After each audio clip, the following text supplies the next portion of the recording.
Hey everybody, welcome back. This is Collin and Curtis. Collin, how are you doing? Hey, doing well.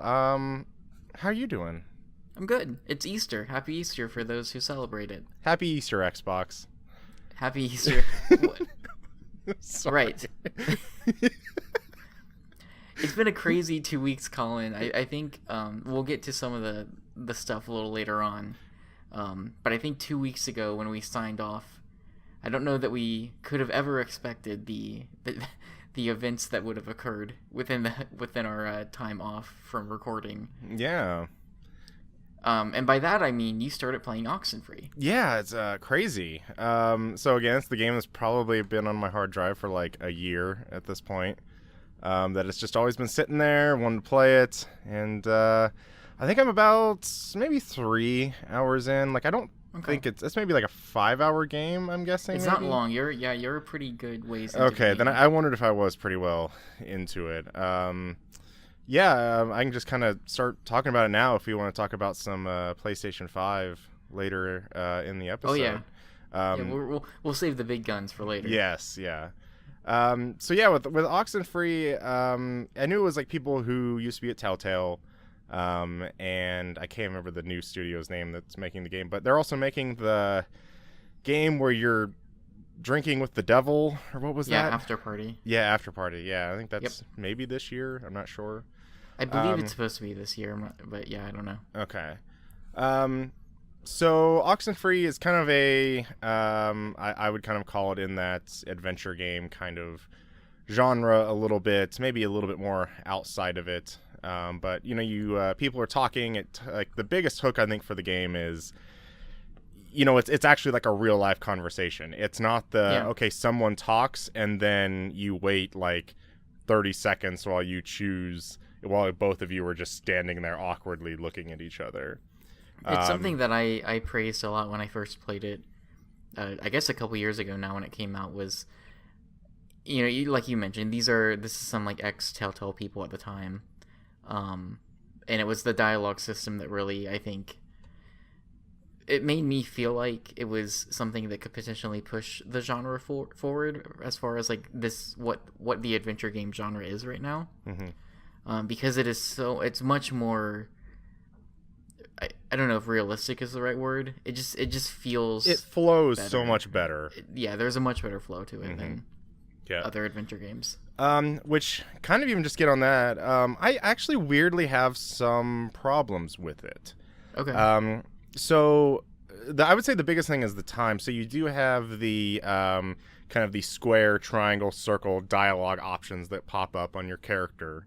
Mm-hmm. And you really have a short amount of time. And we should also state that this is like, if you haven't played it or seen this game, the dialogue is happening as you're exploring like different scenes in the world. It's not a cutscene that's happening. Yeah. Like as you're walking around or as you're investigating different things, your friends are talking to you, and so you are responding pretty quick. Yeah. And like you were saying, I don't remember there being too terribly long of a window for those responses. Yeah, and I think this is stuff like Telltale games have trained me bad, I guess, gave me a bad habit. Sure. But a lot of times when somebody would be talking, so let's say you and I are having a conversation in a Telltale game or something, I don't know. Let's say we're in a Telltale, I don't know, this is weird. We're running at 4 frames a second. No, right. Sorry. Oh, low blow. So there's zombies breaking in. Yeah. And you say to me, save me, Curtis, with a K? Yeah. I don't know. yeah. I don't know. And then there's like a shovel on the left side of the screen. And then I just don't say anything. Yeah, exactly. Yeah. So where I'm going with this is, so if I'm talking and, I want to respond and I have my, dialogue options, so I click it, I want to hear, like, what the person is saying till the end, and then I'll respond. But I know sometimes if I respond to what they're saying, like, as they're talking, it'll, like, interrupt them sometimes. Mm-hmm. And I don't want to interrupt them. Like, I want to hear them finish what they're saying. Sure. But if I, like, sometimes the timer to choose, like, ends before the dialogue's over. So, like, there's like, oh, okay, I'm waiting, but, like, I don't want to interrupt them. I want to finish want to hear them finish what they're saying. But then by the time they're done saying that, like the dialogue options are gone, and I just don't say anything. And so sometimes you've had interruptions, like sometimes like it interrupts somebody, and like sometimes it doesn't, and it's just kind of a little hit and miss sometimes, and I'm not really sure how to like. I get what you're saying. I wonder if that just might be like if it's something that could just come down to personal preference. Yeah. Because that's actually one thing I loved about it, and I think it's one thing that, to me, made the conversations feel more natural. Is that it didn't, like, I feel like in comparison, a lot of other adventure games where it is like someone says something and then there's like the pause while you're waiting to come up with a response. Right. It kind of feels stilted and like it doesn't really work, or it doesn't feel right, I guess.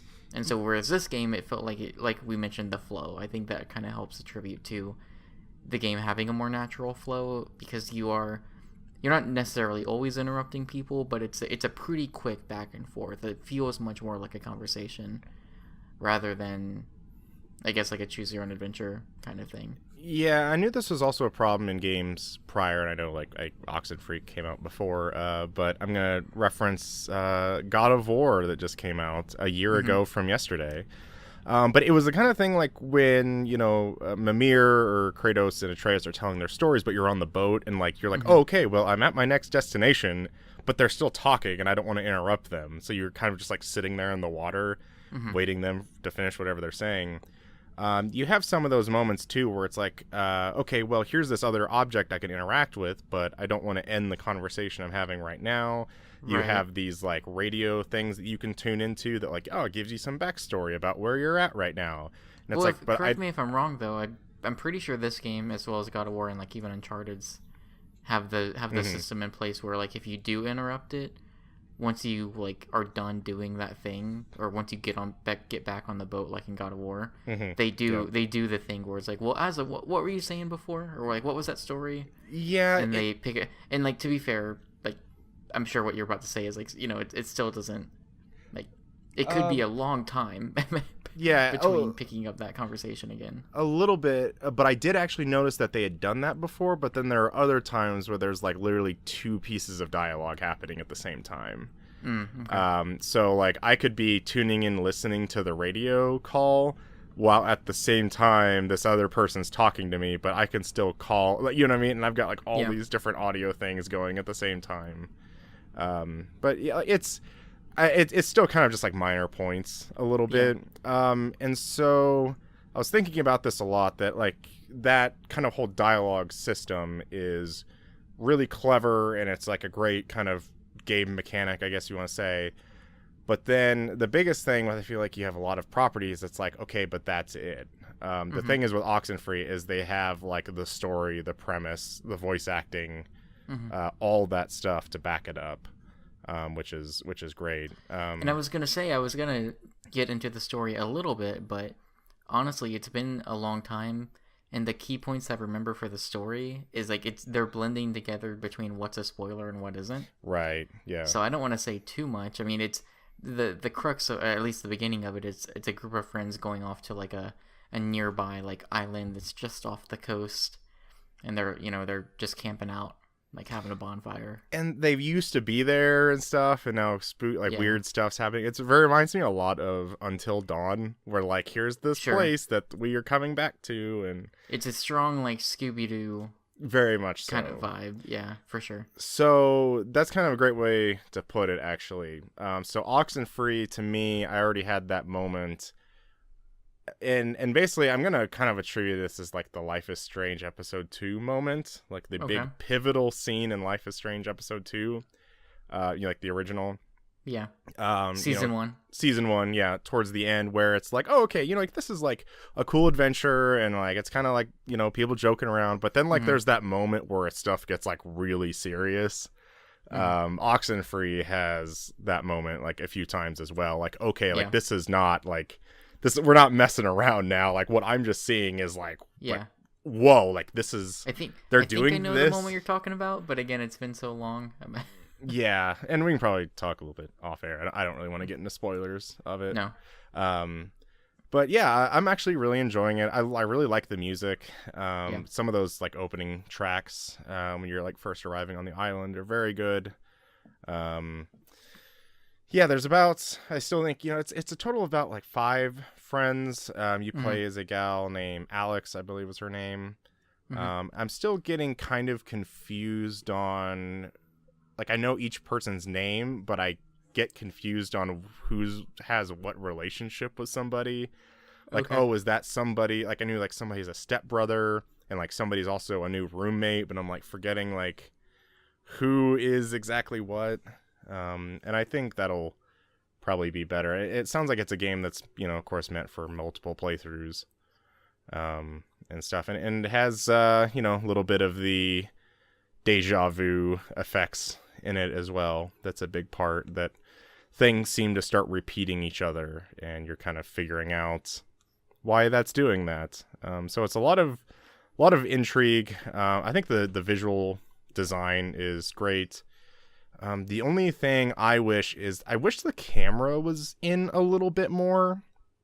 I feel like I don't even really get to see really what the characters look like at all. And I know Right. it's kind of, They've got that style where it's I don't know if minimalist is the right word, but they're very like thin and like characters are, yeah, just a handful of pixels, and so there's not a lot of detail necessarily.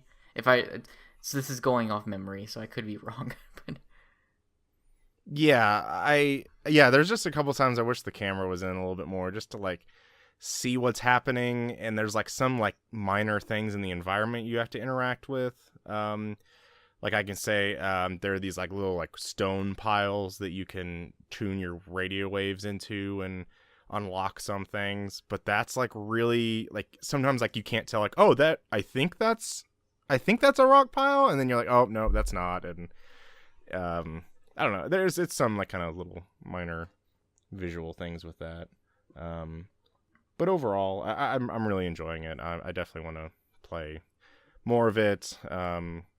It's one of those things where it's like you really want to be in the mood for it, I guess. Like, I don't want to be like, well, just want to play this right now so I can finish it. It's more of a like. it's kind of how I've been with RE2.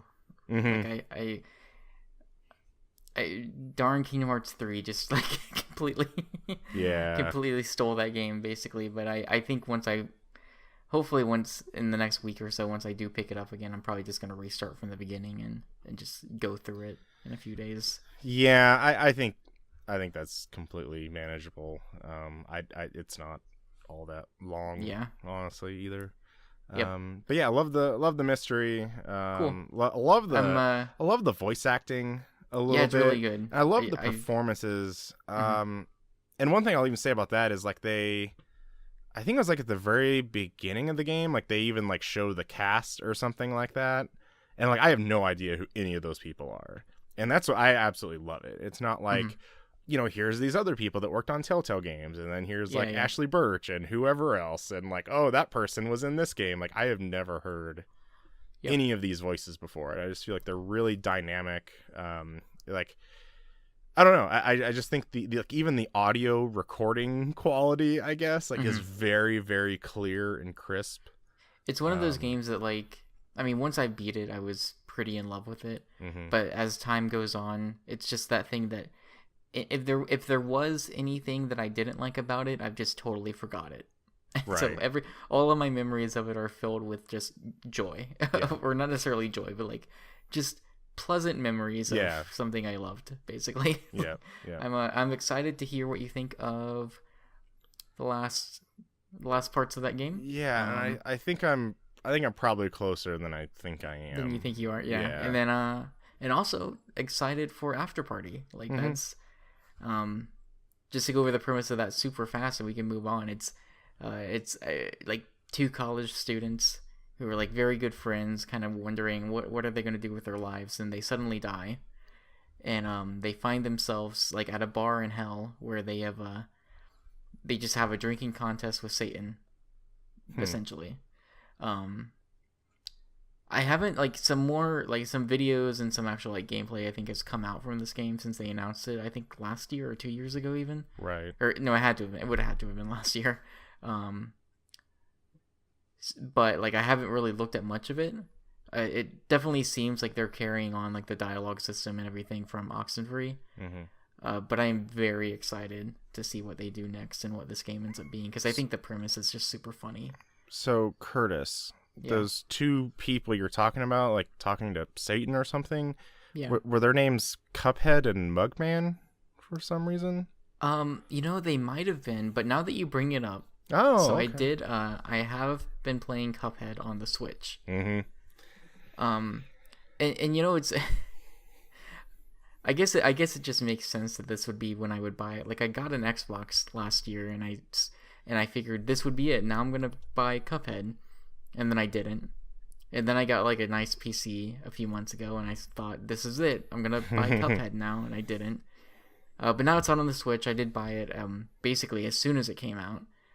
So I played a good amount. So the game is set up. I think it's interesting that like it's something I'm experiencing with Cuphead, but it happens with some games like where they've been out for a while, and you've seen like some footage of it, you've seen some reviews, you've heard people like talk at length about this game for however long, but then you start playing it, and I think there are certain things that you thought about the game that weren't necessarily true, and so with Cuphead, I feel like I was under the impression that the way the progression of the game, like I thought that there was more run and gun stages, and I Right. remember thinking to myself, because if you remember way back when it was first like revealed and everything, and Mm-hmm. originally it was just a boss rush game, Yep. and one of the reasons why it took so long, at least from what I understand, is that they went back and were adding like run and gun levels. Yep. And there's actually not that many like run and gun stages overall. I think it's like 5 or 6 or something. Like there's not a lot. Yeah. At least in comparison, there's like 3 times as many boss fights. But the game's split up. Yeah. So as you were alluding to, the story of the game is there's Cuphead and Mugman are at like a casino, and they're killing it. They're raking in all the cash, and the devil comes in, or I don't know if it's the devil. It's like his right hand man, I think. He's like Dice Man or whatever. Yeah. He's this real tall guy with just a die as a face or as a head. So they make a deal with the devil basically, and they lose obviously. And part of the contract is, okay, I'll set you free if you can go out to all my debtors, which are the bosses basically, and you have to defeat them and get the debt from them or whatever, or return it to me. So and that is basically it for the story, at least so far. So it's split up into I believe 3 like aisles essentially, and you have an overworld map and everything where you're controlling Cuphead or Mugman walking around, like walking on top of a level, and selecting into it, or walking up to a boss stage and going into it that way. And yeah, like it's I also remember being excited about the run and gun stages and thinking, oh, I'm glad that they have that instead of just boss stages. But again, like kind of contrary to what my expectations were, I don't really care too much about the run and gun stages, but I love the bosses. Yeah. Are there? I was gonna ask, are there? Do the run and gun stages feel dynamic at all, like as much as the boss, or they feel kind of flat? So I mean, like, yeah, I was gonna say, maybe that's not entirely fair to say that I just don't like them. I think I could have gone into this game without a single run and gun stage and not miss them, I guess, is what I mean to say. But the run and gun stages, they're all pretty short. There's no checkpoints in any of them. Oh, okay. So like if you die, you're restarting, which luckily they are relatively short. But as stages themselves, like they're pretty. I don't know that there's necessarily a lot of randomness to them, I guess. There's a lot of stuff going on. Like there's some of the ones I did recently was like going through like a fun house. So there's all kinds of crazy stuff. There's like these, one of the mechanics in the game is parrying. So if it's like a pink object, if you jump and then you hit the jump button again while you're making contact with this, like the pink, usually it's projectiles. But in this particular stage, it's like these pink blocks. And so if you parry that block, the gravity is flipped, and so you're walking on the ceiling. And it's all in the confines of like a fun house, like a carnival fun house. And so it has a lot of like just really crazy and weird things going on. So yeah, like some of those stages do give them the ability to try out some pretty weird things as far as like level design is concerned, which is cool. But really, like the where I'm really enjoying myself is in the boss stages. These are some of the coolest, most interesting boss fights, and this is coming off of someone who's just platinum Sekiro. Hmm. Like coming up, excuse me, coming off a game that is from like a developer like From Software, who I consider to have some of the best boss fights like in video games right now. Cuphead like kind of stands toe to toe with that. Bosses are like multi stages, not even just like 3 stages like the rule of 3 would dictate. It's some of these are 4 or 5 stage boss fights, like these just epic 1-on-1, or I guess 2-on-1 if you're doing co-op. Yeah. Duels. Like one example, and some of them it's interesting. For instance, there might be a boss that, like a genie, I think is one of the ones that does it. Yeah, that's cool. I like that boss. The first stage, there's like a chest in front of him, and it opens, and it will send out like projectiles or different things for you to avoid. And if I remember correctly, on this one, like the things that it's sending out can be randomized a little bit. So normally it's like, oh, we'll send out swords, and then I'll send out this, or then I'll send out this.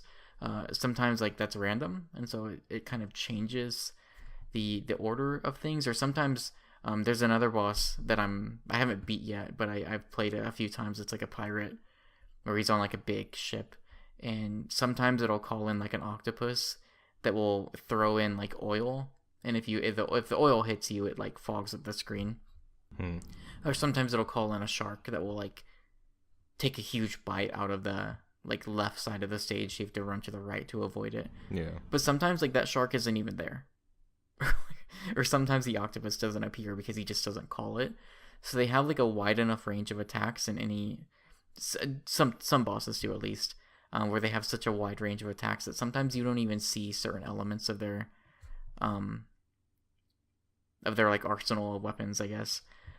But yeah, like the bosses are super cool. The genie is one that I think stands out because it has like one stage where you're just fighting it, and then it kind of goes away, and then you're going through a in this particular fight you're like in a plane, and so it's more like a side-scrolling shmup kind of deal. And so like the genie goes away, and then you're kind of navigating through these like narrow corridors, and you're destroying these blocks to kind of get you through that section. And then the genie comes back, and you fight him a little bit more, and then he turns into like a puppet version of Cuphead, and he starts like walking around. It's all like marionette, so you see the strings and everything. Yeah. And he's kind of like walking around in the air, and he holds out his like hand like Cuphead would, and he's firing shots just to kind of replicating your own moves. There's another battle that's like you're fighting like a bird that's in like a clock, basically. So it's like a cuckoo bird or whatever. And he pops out, and you're fighting him for a bit, and then the clock shell itself breaks open, so you're just fighting the bird. And then the bird like dies, and they raise him up again on this like stretcher. Mm-hmm. And you continue fighting him. And so it's a mixture of like multi-stage, really interesting mechanics for each stage, boss fights, but also watching as the boss progresses and how they transform or how they change as the fight progresses. There's a lot of like really interesting tiny touches, like small touches that kind of go hand in hand with the game's art style, which has been talked to death, I'm sure. Like it is such a really like just incredible looking game visually, and aside from just the art style itself, it's a lot of it. It's one of those games that is just so polished that like it's like you feel the polish every second you're playing it. Because there's so many little things they add. One of the things I love is when you die, which you will die a lot, depending on what stage of the boss you're in, dictates like the taunt that happens. So when you die, it'll have like a game over screen or whatever, but it will have like a little like, if you think of Looney Tunes, like the wrap up, the like that's all folks, and you've got like Porky the Pig like hanging out of like a circle, waving goodbye or whatever. Yeah. It's got kind of like that, but it's the picture it's showing is whatever phase of the boss that you're on. Okay, yeah. And they all have like their own unique taunts that they'll shout at you, which I super appreciate. And I think it's like a really interesting touch. Every aisle. So I'm on the third aisle right now. If I had to guess, probably about maybe 5 or 6 more bosses to go. I think, but like. I'm in love with it, but I also one thing that I've been thinking about as far as like the difficulty is concerned. I was watching the review for the Switch version from Game Explain, and they brought up an interesting point that I kind of agree with, or I agree with, but I think it's like an interesting thing to think about, especially when we talk about like difficult games. Cuphead is a game that it is difficult all the time. There is never a moment where it's not difficult. Right. I mean, like the first few bosses are like, you'll probably die a few times, but you'll get them pretty quick. But after that point, like every run and gun stage, every boss fight, it's hard, and will probably take you at least a handful of tries to kind of get it. And I thought that was like an interesting point of just like being drained by it. Whereas like sometimes like other games that are notoriously difficult, they have like an up and down kind of flow to them, where you'll come up against the boss and it'll be really, really hard. You kind of hit your head against the wall for like 30 minutes and then you'll beat it, and then the next part of the game's kind of a little bit easier, and you fly through that a little bit, and then you get to the next boss and it's really, really hard. But Cuphead is just, due to the nature of the game, it's just hard all the time. And so with that respect, it's something that like I haven't been able to play for too terribly long at a time, which I guess is good because it's not necessarily a super long game. At least like if you're able to get through the bosses in a pretty quick pace, but it's definitely something that like I couldn't play for like multiple hours at a time, because eventually I'm just like, I'm good. I need to step away. Yeah, it seems like even a game that, because I actually saw that same review. Actually, I watched Game Explains thing, because they were talking about like being with the no downtime. Is it a game that like so I feel like with a game like Sekiro or Bloodborne or whatever, if you play it and you like take like 2 weeks off and you try and come back to it, it feels like it's probably a nightmare. Do you think? I feel like I've never really felt that way about those games necessarily, because a lot of it does become muscle memory. Sure. And actually in Sekiro's case, like it's one of those things that I think the muscle memory from Dark Souls and Bloodborne made that game harder for a lot of people. Okay. In the early goings, because it is such a very different kind of game, I guess, while still being very true to a lot of the basics for what they've set out over the past however like decade. Right. It's something that like muscle memory really helps you with that, and I think Cuphead is probably similar. Because at the end of the day, Cuphead it's a side-scrolling shooter. Right. For the most part. I mean, some bosses are static screens, but sometimes they aren't, or a lot of times they aren't. To me, it's like Cuphead, and there's another, and you probably saw this in the review as well, but it was a feeling I had. The run and gun stages, you play them. There's 5 coins to collect that you can use to buy different like weapon types at the shop or different upgrades. But the boss stages, you can play on simple mode or normal mode. And I've been playing normal, just because I'm like, okay, I've heard this game is hard, but I'll see like how hard is it, right? I'm playing on normal because I'm not a shmup. Right, and there's and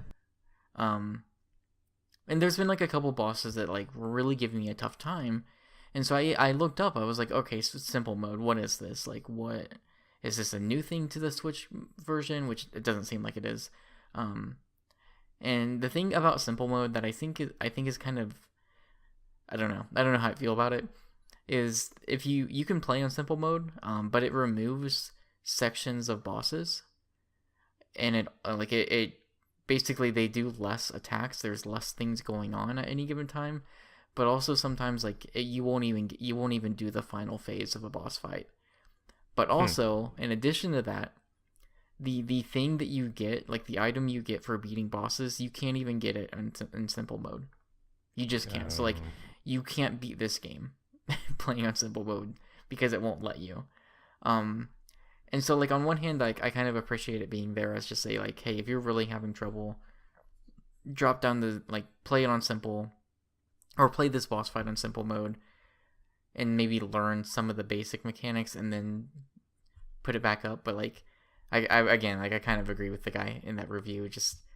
It kind of felt pointless at that point. I'm like, okay, I'll just play it on normal and I'll learn it. I will just learn the boss fight. One thing I will say about as far as its difficulty is concerned, and again, like I'm loving the game so far. I think one of the things about Cuphead, as I'm getting farther into the game, so I'm getting to a lot of the much more difficult boss fights, is that I think a lot of the difficulty just comes from the fact that there is so many things going on at one time. Like, some bosses, like, there are, like, 3 or 4 things that you need to be focused on at any given point, while also, like, actually shooting the boss. Right. That it does become slightly overwhelming. And so, like, part of me wonders, like, at what point, like, does it feel fair? Or at what point does, like, the difficulty kind of feel like... I don't know if this is difficult so much as, like, you just threw the kitchen sink at me. And I'm trying to, like, avoid several things at once, if that makes sense. Yeah. But I don't know. That thought has only really, like, emerged from a couple boss fights. So maybe that's more of a... Like, maybe there's more of a consensus on that than I would think. Because there's definitely been a couple boss fights where it's just like, all right, game. Okay. But other than that, I'm really enjoying it. I assume I will have it beat by the time we record another podcast, but it's great. I'm glad I finally got a chance to play it. Yeah. And, well, I had a couple questions more about back-end infrastructure stuff. Is there like Xbox Live integration with this? Do you earn like achievements? The achievements are baked into the game. Okay, so you don't log in with your Xbox Live account? So at the start menu, there's like start game credits, and then there's like an achievements and options thing. Mm-hmm. So if you click on achievements, they're all just listed there. Gotcha. They pop up in a way that any game that has it like baked into the game. Right. So it's not like a system level UI pop up. It's just like an end game pop up when you get an achievement. Right. Gotcha. So I don't think any of the Xbox Live integration is even in yet. Okay. Yeah. So I don't know. Sure. I don't know how that will. I mean, I don't know. Maybe I'll have to like pop up or start up Cuphead again once that happens and just to see. Okay. But yep. Yeah. Is there online online co-op you can do? Or is it local only? I think it's local only. Okay, that stinks. Yep. Because I don't have any friends. Yeah. Awkward silence. Well, another game I played a bit of is Tetris 99. Yeah. So I haven't won. I didn't win yet. The best I did was 3rd. Oh wow, that's pretty good. Which I felt pretty good about. Yeah. I did that once. I've gotten like a few like where I'm in the 20s, I think. Yeah, that's pretty much where I usually end up. That game's fun. As it turns out, Tetris is a good time. So that's all I've really got to say about Tetris 99. You're leveling up. Like you have a XP meter thing. Yeah. What are we leveling up for again? I don't know. Yeah, I mean, because I don't really know if I'm unlocking anything. I don't think we are. I think I don't remember what level I am. I've played a good amount of it, and there's also like I think the most interesting thing to me, and I feel like I want to look it up to see like, is there actually some strategy here to this? Is because you are competing against 98 other people. Mm-hmm. You do have the option to decide who you are attacking. Right. So there's 4 options. It's like random, attackers, KOs, and I don't remember the 4th. I'm blanking on it right now. But basically, like, you know, attackers would be people who are attacking you. KOs, I believe, are anyone that's close to the top. Mm-hmm. Random is random, and then the 4th one again I'm blanking on. But I do wonder, like, what kind of strategy is there to that? because I haven't really focused on it too much. Usually I'll pick one at the start of a game and I won't really change it after that. Because you're playing Tetris, you know, like you You're don't playing have time. Tetris. You There's don't have other time things to... you got to focus on. Yeah. But yeah, I don't really have much else to say. I really like it a lot. Maybe one day I'll win. Yeah, it seems to be kind of the, like, I don't know, say killer app for Nintendo Switch Online. Yeah. But yeah, I was just really kind of surprised, I guess, how, like, there really is. I mean, I know it's like free and stuff like that, but like, yeah, it's literally Tetris 90. Like, it is literally just play. Like, seems to be like what the menu. Like, there's no like practice mode or just, hey, what if I just want to play normal Tetris? Like, no, it is online only, and that's it. Yeah. Well, cool. The other two things really quick. So I mentioned before I platinum Sekiro since the last time we recorded. Only closing thoughts on it, really. I loved almost everything about it. The only thing I didn't like is the grind to get all the skill points. So the last trophy I had was, or not to get all the skill points, but to unlock all the skills. The last trophy I had took several hours of just basically killing the same enemies over and over again to get enough skill points to buy the skills, essentially. Because I had done everything else. I did all the endings, everything else I needed to do.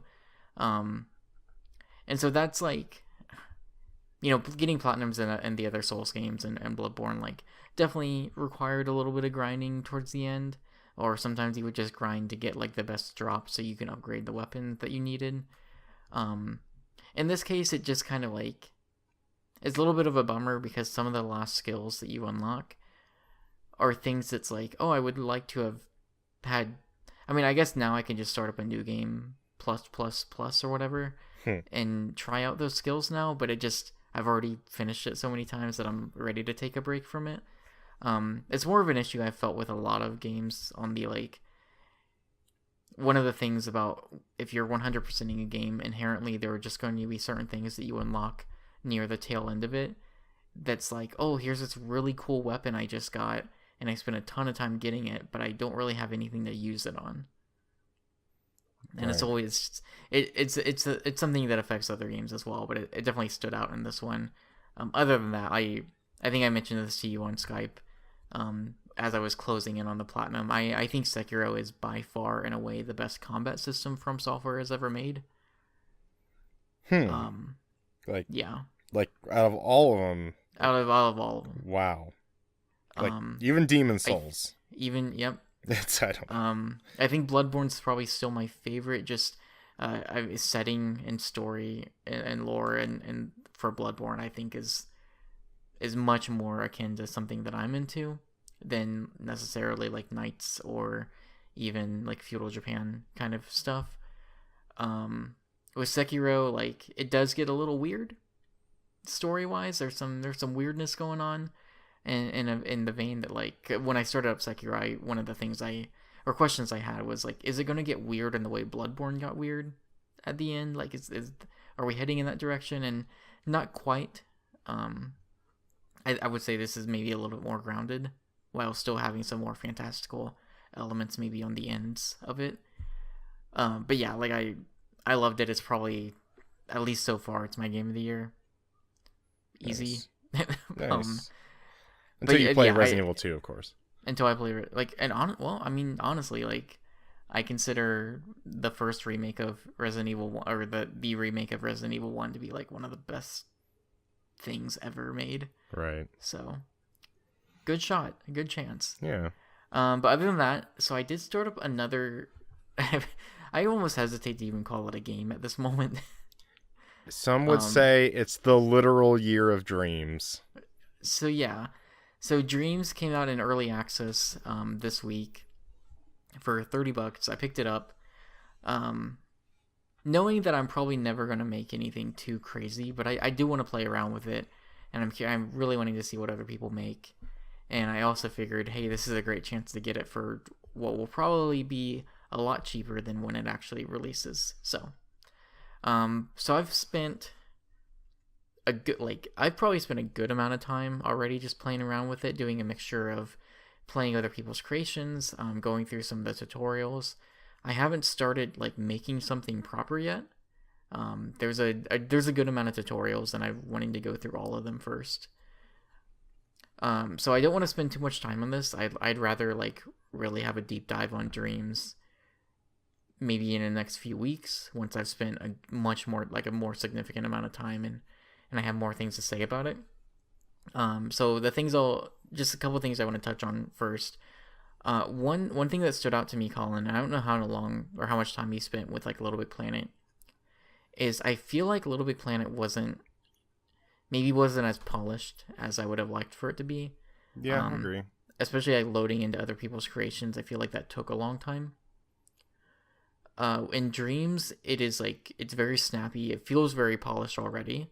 With a couple caveats, like the imp creature that you control. Right. I'm experiencing a lot of drift that you would experience in other motion control or VR games, where it just kind of like very slowly drifts over to the right or like drifts over to the left for me. So that's like that's actually kind of becoming an issue I'll talk about in a little bit. Do you use the motion control to control that? So I've just been using DS4 right now. Okay. Or just a regular DualShock. I don't have motion controls at the moment, but I'm probably going to pick some up for this game. Right. I didn't know if it uses the gyroscope in the controller to do stuff. Yeah. Okay. Yeah. Gotcha. And I'll talk about that in a little bit, but yeah, like loading into someone's level is really fast. And if you're playing someone's stage that has like multiple dreams connected, so that you're loading into different like things within their like game, it's very fast. Yeah. And I think that helps a lot, because in Little Big Planet, a lot of times I would look at something and go, "Oh, that looks neat," but I don't think I want to play it because it's going to load for like 40 seconds and then I'll hop in. Like this is like within a couple seconds. It's really snappy. I'm not sure how that compares to like a regular PS4, because I'm on the Pro. So I don't know if it's maybe a little bit longer on a base PS4. But it's really stood out to me. Sounds like it needs a solid state drive. Perhaps. And so far I've played a pretty good amount. Like I think probably half and half of like user created stuff and then tutorials. Of the user created stuff right now, like there's a lot of stuff that was from the beta. So a lot of the stuff that clearly took a lot more time is still just from the beta.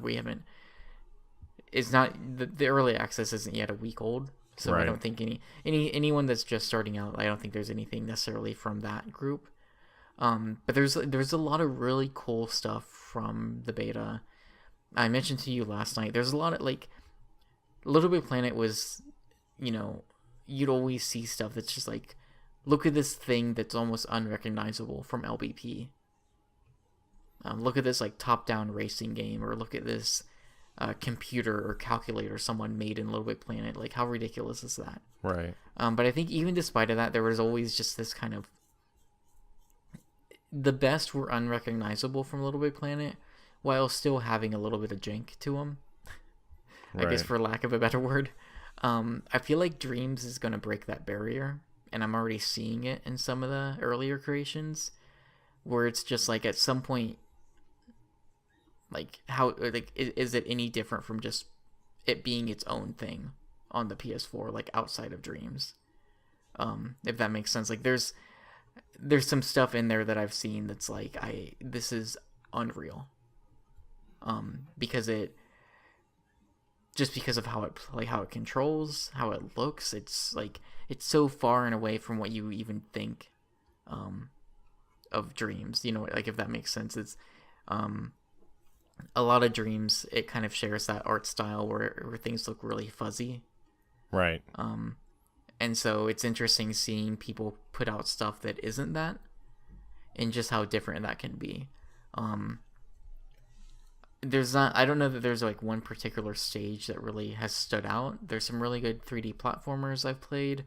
There is one that I've thought about like quite a bit since I first played it. It's a pretty short, kind of like isometric puzzler. You play as this robot, and it's a very simple, just like picking up boxes, putting them on switches to open doors.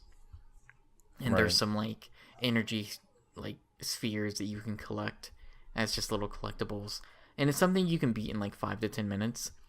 but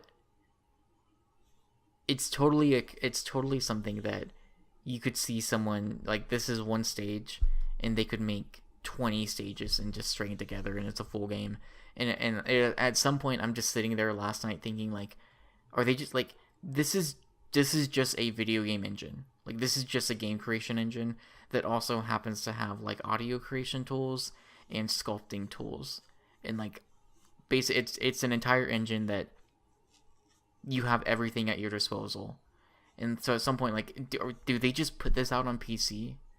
Like, yeah, like I'm sure it's not as easy as, like, it's obviously it's not as easy as that. And like, to me, like, it's almost getting to the point where like there's like Little Big Planet, there are plenty of creations that are like, this is just me testing something, nothing trophy related, obviously, because there aren't trophies for it yet. But there's a lot of like, I don't know, I just made this guy run, and it's like really poorly animated and not like. Sure. But then there's also like, I think actually this creation was from someone from Media Molecule, but it's just straight up a billiards game. And it looks so good. Like, you know, Pure Pool or the new like Hustle Kings level. Yeah, like, it just visually looks so good, and there's so much detail in this little room with a pool table that you're just sitting there like, okay, at some point, like, are we just going to be able to export this stuff? Which it makes me wonder, just like, how do you be like, obviously in early access right now it is the creation tool. There are tutorials, which I'll talk about in a little bit, but like, it's that, you know, and it's user created levels. When it does release fully and it gets trophies, and there's going to be the Media Molecule campaign that they'll create, like Little Big Planet. So it'll be more of a game then, or there'll be more game like stuff prepackaged into it, aside from user created things. But like, it makes me wonder, how do you begin to review something like this? At least as a gaming outlet, because obviously you can review something like Unity or whatever, Game Maker or whatever. Like those tools can be bad, you know what I mean? But this is something it's just so wild that I wonder, like, yeah, I don't know. It'll be very curious. If this game comes out like later in the year, it'll be very interesting to see how people review it when it comes out. So I'm not sure how, like, do you think that Sony is long term gonna support Dreams, like, even the next generation, would you say? I think there's a good chance, yeah. Because the only other things I think about is I almost worry about Media Molecule a little bit. So I will say, and we can talk about it more with the PS5 stuff, but right. I was a little nervous about Dreams because it took so long, but also it was coming out, you know, what seems to be pretty late in the PS4 life cycle, that like there was a little nervousness, you know, about like, oh man, like, it would suck if the next thing wasn't backwards compatible. Yeah. And now we know. Now we know. Yeah. And so now that we know that it is, I feel like I'm not worried about Dreams at all now, because it's like, okay, great. Yeah, and I almost wonder if this is a thing that, and I think Game Informer, when they did their cover story, talked about it. Maybe not the aspect of like in the future somehow Dreams being like a free-to-play version, but like some way, like on the PlayStation Store, you can like actually buy or make and buy Dreams creations or something like that. You know, like larger. I think that's kind of one of the things that I guess I was kind of hinting towards, is like, some of this stuff is of such of a high quality, or there's some things that people have put out that are, there's not really much to them, but they are these really highly detailed creations that as you're like walking around them or playing them, you know, that there's like subtitles that are like, hey, this is a work in progress. Yeah. But because of how, like, you can see how much effort is being put into it, and they are already of such a high quality, just visually and like in other aspects, that you do sit there and think like, okay, like, what's the next step? Like, is this something that people, like, will you be able to just export your creations? Like, I mean, it's running off of what I don't know what their engine is called, but like let's say it's called the Dreams engine or whatever. I think they call it's something called like the Imagination engine or something like that. Yeah, that sounds maybe right. Yeah. But yeah, so you wonder, like, does it are these only going to be able to run within like Dreams itself, or what potential is there for that? Because yeah, I mean, I just wonder if maybe we'll have a day where someone can boot up Dreams and literally make a game and export it and have it be its own thing. Yeah, I mean, which sounds I wild, so. Which sounds crazy, but like, it's not like we haven't had game creation things on consoles before. I mean, they are in the vein of like RPG Maker, right, on like PS2, right? And there's like games that are on like new PS4 indie games that are released that were basically made in RPG Maker. Like like there's like games on systems like that. Yeah. Yeah. So it's really cool. The tutorials I think so far are pretty well put together. They have like a almost a picture-in-picture kind of thing where as it's walking you through the specific tutorial, there's a video like in the bottom right corner that you can actually grab and put wherever you want on the screen, and it will take you step by step, showing you how to do any number of things. So far I've gone through like how to manipulate objects, how to stretch them, how to shrink them, how to move them around, how to rotate, how to like. There was like a bridge, so like a lot of them are like within the context of here's a character, we need to get them over to the door, and there's like gaps in the platforms or whatever, and so it's been a lot of like, okay, here's a bridge that's only halfway made, let's copy it and rotate it. I've been doing some of the sculpting ones now, and so that's like, okay, there was a gap, let's make something, and that's where some of the difficulty has been for me. And I've whether it's the DualShock or the Move controllers, I've heard people say, like, at least newcomers, like, hey, it's going to take some time to get used to. And I'm definitely feeling that right now, especially with the camera, is I've been having, like, I'm following these sculpting tutorials, and I'm just having a heck of a time, like, getting the camera position where I want it to be so I can, like, properly see the thing I'm making. And the way some of the motion controls are working, it's like, I'm having a difficult time with it. I imagine it's just a matter of like putting time into it. So I don't know if it's necessarily anything against the game or the tools themselves.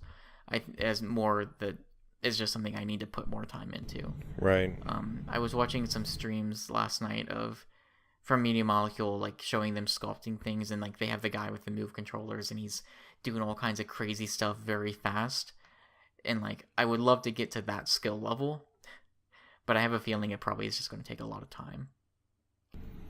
And that's something that always scares me off with it, really. Sure, and it's something that I've been thinking about too, because I'm, especially the past several months, I've been like getting back into Game Maker and like actually like tinkering around and like creating things, and so there's part of me that's sitting here like, do I want to put the time in to learn this and make something with this, or is that time better spent actually learning like programming and making something like on my PC that I know for a fact I can distribute, and so that's been something that's been on my mind as well. But Dreams as a whole, at least so far, it's been making a very solid first impression. I am super excited to see like what the next several years has in store for this. I think it's going to be really... I think early access is really well fit for something like this. I think it makes a lot of sense, and so I'm really curious to see how it's going to evolve over the next like year plus. And we have Mario Maker 2 coming out in like 2 months also. So... yeah, that'll be cool. More makers and more time, and... I do think I actually want to like spend more time with Mario Maker this time around, and actually just make 2D levels, not even try to do anything crazy, just be like, yeah, I just want to make some platforming stages. Yeah. I just get bad with those things because like I start, it kind of works with like anything creative. I feel like I start something and then I'm like, I don't know what I'm doing, and then I just like stop and like, I can't do this. Like I don't want to put in the time for this. I definitely get that way too. Yeah. But we'll see. Yeah. So that's basically what we're playing. the news this past couple weeks was kind of intense. Yeah, that is true. Sorry, Chris, I mean to interrupt you. Would you like to take a few moments to celebrate your name change? Collin, I thought you would never ask. Oh, I would always ask. So something very special happened. I guess this past week, right? Or was it? I think it was maybe the week before. Was it maybe the week before? I think that makes more sense. Yeah. Yeah. So it's been a long time coming, but we are now officially able to change our PSN names. Unbelievable! It happened finally. It happened. It finally happened. It's been something I've been waiting for a very long time. And here we are.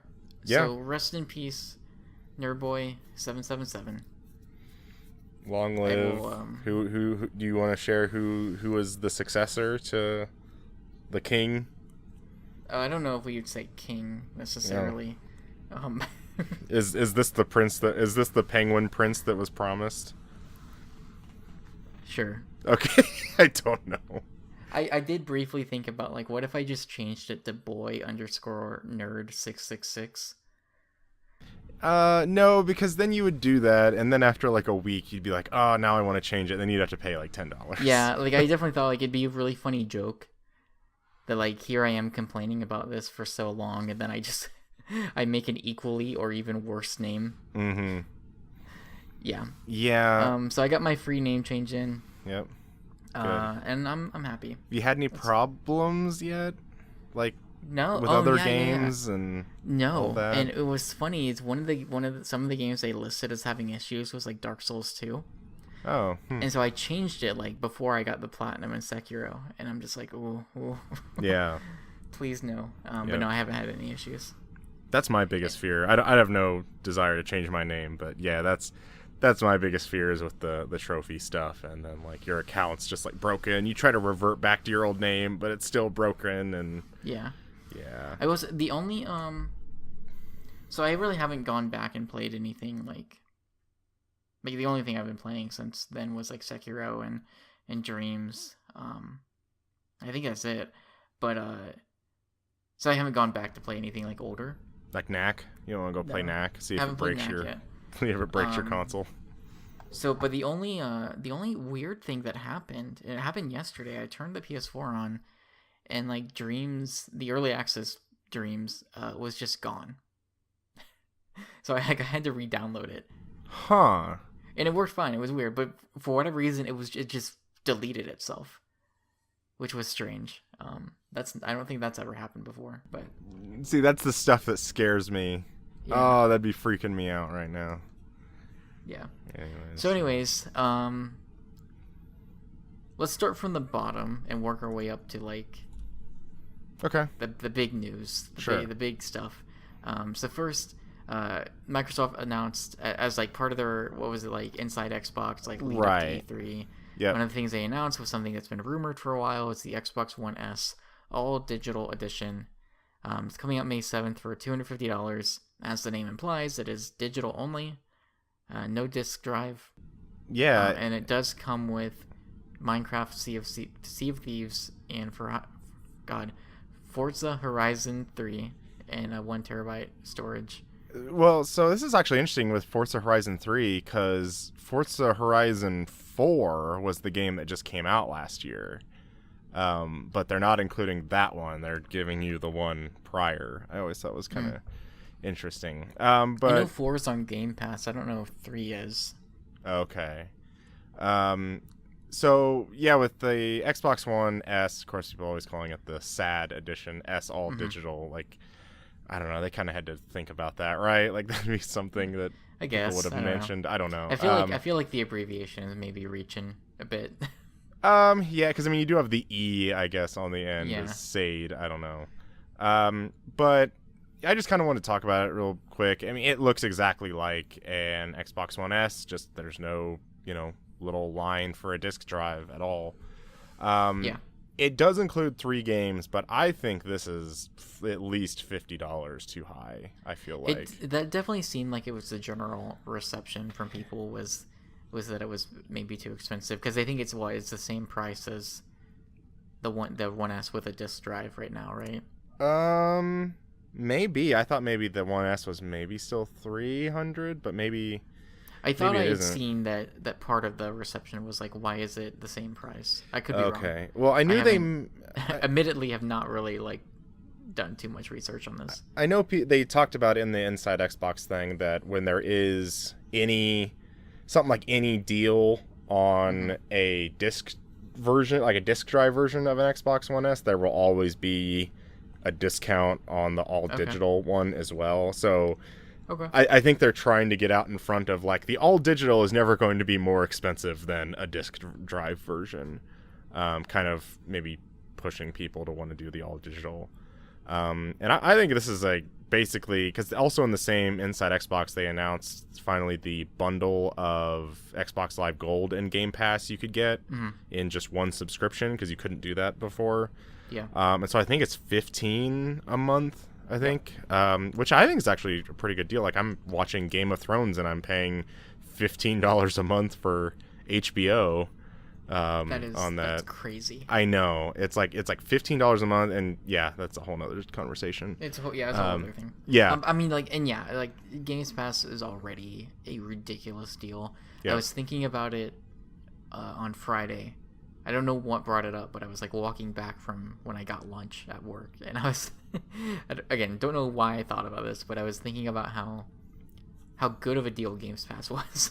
But the thing is, like, I haven't really been. I think it was like my own remorse over not having spent as much time with the Xbox as I was like hoping I would.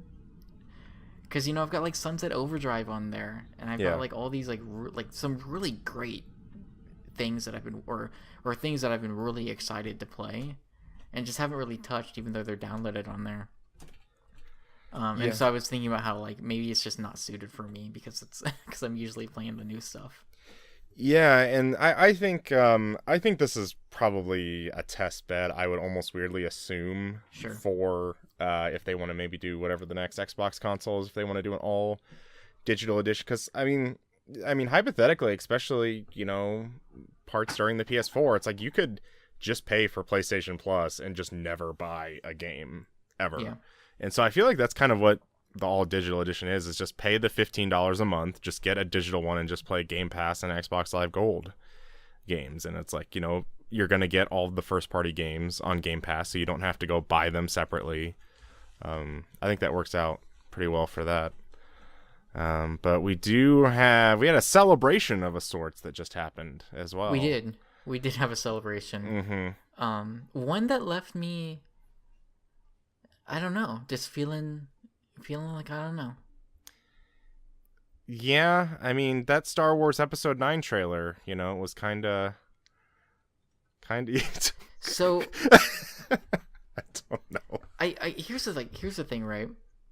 And I don't want to spend too much time on Episode 9. And I think you and I have talked about Episode 8 at length already. I don't know. Have we? We should get into that. I feel like yeah. We haven't spent enough time. Yeah, I know. Talking about the best Star Wars movie. Oh man. 7, 8, 9. I don't know. I feel like so. Here's the thing. When I first saw the trailer, my reaction to 90% of it was, I don't know. I don't know, guys. Right. But then I thought more about it, and I was like, you know what? They totally, like, every trailer for Episode 8 was like deliberately messing with people. Right. And it's been like a new thing now, is like to use trailers to, especially for Disney owned properties, like Marvel, is to use trailers to deliberately like misdirect 100%. Yeah. And so like at first I saw it and went, are you really bringing him back?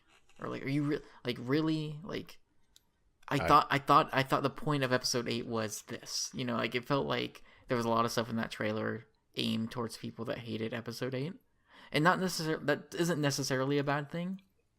But it definitely felt like, oh, okay, are we really just gonna like revert back to some things? But the more I think about it, the more I'm like, oh no, maybe not. Maybe they are purposely doing this. I think it's 100% to fool all of us again. The one thing I will say is I think the one thing I actually really hate about that trailer is the laugh at the end. But that's kind of like so I was thinking about this. It's just like not fair. It's just like you can't do that. I actually I agree with you, but weirdly I was thinking about it. If that laugh is not there, what are we talking about in that trailer? You know what I mean? Like, I feel like that's what everybody's talking about is like Luke saying, "But are you ever really dead?" That's Luke talking right there, isn't it? Isn't that who that was supposed to be? Okay, yeah. Because like, are we ever really dead? And then of course then you have like the Emperor's never really dead. But yeah, it was really weird because like it started off as like teaser trailer, is like how it's named, and I'm like before watching, it's like before I was watching it, more like an actual trailer. Well, I don't know because like. I was like, usually teasers are like 30 seconds or something. Yeah, I guess that's what I mean. And then like there was like for it being 2 minutes, 10 seconds, something like that, like it was really didn't show much, I felt like at all. Like it really felt like a teaser. Like there were things happening, but like it wasn't like, oh, this is a huge part of the movie. It wasn't, I didn't feel like there wasn't really anything to really dig into to be like, oh, this is this part, and oh, we can speculate about that part. The only thing I can think of is C-3PO being on that ship thing or whatever that was, because I really don't even really remember anything about the trailer all that much other than Rey flipping over the ship thing at the very beginning. There's this really great shot of like Kylo Ren. It looks like in a forest again. And they're doing a fight, and he's got his lightsaber in his hand, but it's pointed like away, like. Oh yeah, he uses the like corner thing of the lightsaber. Yeah, he like grabs someone and just slams them down into the ground, and I thought that was like I just really liked that part of the trailer. Like, I don't know, like for whatever reason, like Kylo Ren, I don't know, we could whatever, like I could talk about him for a long time, but I feel like he's had a lot of great just like moments visually. You think about that the first teaser for Episode 7. When we first see the lightsaber. Yeah. In the snow and all that. In the snow and everything. And so, like, for this trailer, for me, it was, like, the moment where he just, like, body slams someone to the ground. And it's like, yeah. Yeah, there's something about him not using the lightsaber for that. Just, like, taking someone out. Yeah. Or, like, I've said plenty of things about, Episode 8. But I think one of the cooler parts of the movie is when... Kylo and Rey are fighting, and he like grabs the lightsaber and just immediately like turns it on and off real quick and just like blasts somebody through the head. It's great. He's very kind of brutal like that, and I like Adam Driver. Yeah. Over the past couple years has quickly become a personal favorite of mine. Yeah. So anyways, we have other Star Wars news. Oh, that was the only. I thought that was the only thing. Oh. No, there was something else. So. Okay. One thing I will say, it was great to see Stig Asmussen back on stage to talk about a video game that he's directing.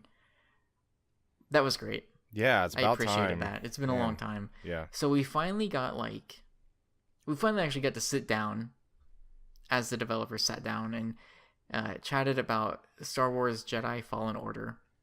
So this is the game. So Stig Asmussen directing. It's from... Respawn, it's known for Apex or Titanfall. Apparently, it's its own team, separate from. Yeah, Titanfall. It seems like they've got a lot of stuff going on right now at Respawn. I think they got a lot. So that's super exciting. It is coming out this year, November 15th. We got not CG. We got all in-game. Yeah, in-engine. In-engine cinematic trailer that really didn't. I mean, it introduced us to like the world, I guess, or to the. Main character, but I feel like it doesn't really tell us too much. I agree. Yeah. And we know some details. We know that there is no multiplayer and no microtransactions. That's one of the first things Vince Zampella said, and of course everybody was applauding. I think even the night before, it was like the official like reveal that was being said. Yeah. And we know that it is a single player action game. I've definitely gotten I feel like it, at least the way they were talking about it, it definitely gave me some like God of War kind of vibes. I think so, especially something in that vein. I'm kind of thinking Stig as well. That's true. I feel like that kind of just carries over. And to be fair, maybe that's where some of the comparisons were coming from. Yeah, but it definitely felt like that. Maybe even like a Force Awaken or not? God, Force Unleashed. Unleashed, yeah. Yeah, wrong. end or whatever. Yeah. So this is, I mean, I actually watched part of that Inside Xbox. It was the same one. They did the all digital edition. They had like a little like extra interview thing at Star Wars Celebration, talking about like it's not going to be like button mashy, so it's not going to be like a Devil May Cry kind of even like Force Unleashed. What was the word they used? They used a word to describe the combat. Not deliberate, sure. But it was like thoughtful was the word. And it sounded to me, it sounded a lot like a For Honor type of thing almost. Yeah. Where you have to like, you're like changing maybe stances and seeing who's going to fight, where they're going to attack, that kind of stuff. I feel like, and I don't know. I mean, I think part of this might be EA, part of this might be like, and maybe this is actually on Respawn. I feel like as they spent some time talking about the combat, and they're like, it's, we call it thoughtful combat. And I remember they explained a little bit of it. To me, it's like, that's a perfect time. Like, you don't have to show its gameplay, but like show like early, like in a test stage. I was gonna say, give us like a blank like, give me grid like a character with like a blank, grid or whatever, maybe some enemies, and you can just walk through like, here's some of the things that we're talking about. Like, show us something that we have a better idea of what this is. Because up to this point, like, you've done a really bad job of like really like talking. Again, part of this maybe is on EA, but to get out in front of your game, and we talked about this I think last week even, to get out in front of your game and talk about, there's no multiplayer, there's no microtransactions, there's no this or that, and it's like, okay, yeah. When's the bad news actually? Right, like. Yeah. It's just, it says so much, and again, there's a reason why they're saying this, and we know why, but it just like, you also don't have to, I don't know, I think Respawn can be given the benefit of the doubt. Yeah, you know what I mean? I feel like the stuff that they've made, even recently, like I feel like they're pretty, I feel like they're on the good side of gamers right now. Yeah. If we want to like go in that direction, like I feel like we can give them the benefit of the doubt, and they can just come out and say this is our game. Yeah. And then if someone in their interview wants to ask them about that stuff, they can go, no, it's a single player action game. Like, yeah, I would rather hear them. I don't know. And I think I've changed. I feel like I've refined some of my opinions on the ways that I like games being talked about or shown for the first time.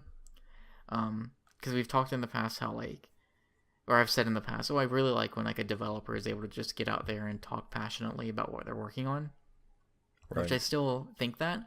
I don't like when they have someone who's set up to do like an interview of it, hosting the panel, and hosting the panel, and that person is just like either very scripted or not really like asked. Like when you have like, we've got this person to voice this character, and then like the interviewer like geeks out and it's like, you mean blank from blank of the expanded universe novels, and like it just felt very fake. Wow, that's incredible. Yeah, like I think it's a lot more exciting if it's just like, just put the developers out there, just let them come out and have a chat. Yeah. Like you don't even, I mean, I know it's Star Wars Celebration, so like probably every panel has an interviewer. Now, Curtis, we see this droid here. Talk to me about the inspiration. What led about this droid? Well, we just really love Star Wars, and I'm blanking on his name. But the actual like the person who's doing the voiceover for the main character. Yeah, I don't remember his name either. He's in like Shameless and some other shows. He actually seemed like pretty sincere. Mm-hmm. Like I definitely got the vibe from him that like he was legit. Actually, he's one of those people that when he comes out and says, "I'm so excited," like he actually is excited. Right. Which was cool, and like it's exciting to see him in there.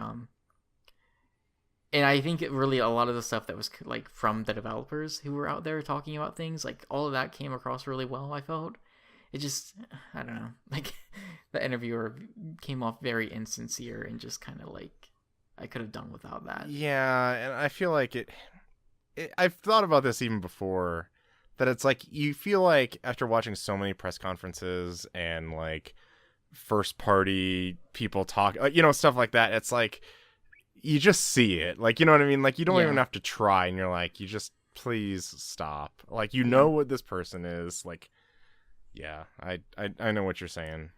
That said, I'm excited to see the game at E3, I would assume. Yeah, I would assume so. I would probably think got it'll that probably be Microsoft's it would probably be one. Oh yeah. It definitely seems like Xbox has the marketing deal for this game. Yeah. I would assume we'll see it at E3. I would assume it's probably one of the bigger EA games this year. Yeah. I think we got a little bit of like taste of gameplay also.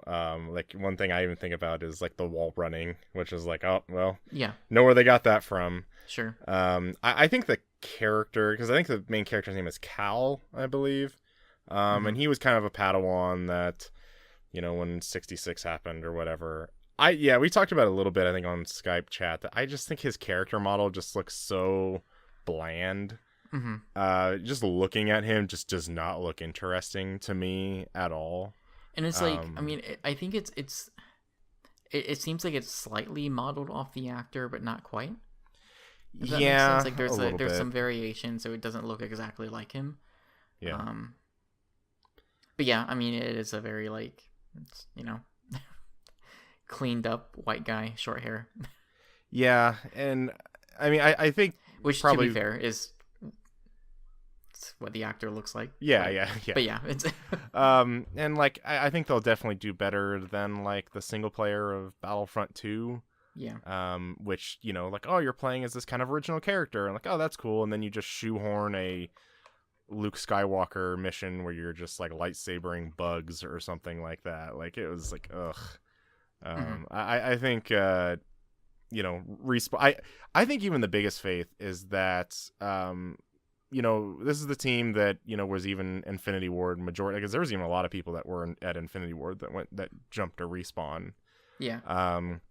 You know, like they made the first 2 Modern Warfare games, which I thought those campaigns were fantastic. And then even the Titanfall 2 campaign. So like there's a lot of that I'm kind of excited about. I haven't really cared for the I guess the marketing, I don't know, for lack of a better word, the marketing of this game, or the way they've talked about it, but I have full faith in Respawn. Yeah, and I still think about that. Have no reason to think they won't be able to do like a very good Star Wars game. Yeah, and like this game I think is on Unreal 4. Like it's not on Source, which is what Titanfall is, and it's not on Frostbite, which seems like everything EA is on. Yeah. So yeah, I like that it feels like they're giving Respawn kind of their own, you know, their own kind of leeway. And maybe they recognize that from, you know, Vince Zampella's past, where he kind of wanted a little bit more freedom and didn't get along very well with Activision. And maybe they don't want that to happen, the same thing with him. But yeah, I mean, I hope that's the case. And it definitely seems like it is with Respawn at the moment. Yeah. Yeah. Like I said, I mean, I don't really have much else to say on it just because we didn't really see much of it. You know what I mean? But yeah, I do have full faith that Respawn is fully capable of making an excellent Star Wars game. Yep, I agree. I'm very excited to see that it is coming out this year. Yep. And yeah, like I'm pretty excited about it. I think that like I'm not feeling it as much, at least right now, just because I haven't seen it. But it's one of those things where it's like, listen, like I know it's going to be quite different from the games that your studio has put out in the past, but you guys are making some like top level stuff right now. Yeah, they are. You know, and super polished too. Yeah, and you got and it's again, it's great to see Stig out there talking about a game again. Like it's been way too long. Yeah. So yeah, yep. I'm ready for it. Like bring it on. Yep. So with that said, Collin, what was it? It was Tuesday this last week. I think it was Tuesday morning. Yeah, it was that. One of those 2 days. It's Tuesday morning because it's one of my earlier days at work. I get in at 7:30. I think it's like 8:30 or so. I open up my phone. I'm like scrolling through Twitter, and the official PlayStation Twitter account retweets with a comment of the retweeted article. Hey, check out what PlayStation's plans are for the next generation. And I do a double take, and I'm just like, okay, what? And it's a retweet of a Wired article. So Wired got this exclusive interview with Mark Cerny, who, as if there was any doubt, is the lead system architect for the next generation console from PlayStation. Not necessarily named PS5 at the moment, although I would be kind of shocked if it wasn't. Yeah, don't try and fix what isn't broken at this point. I would agree.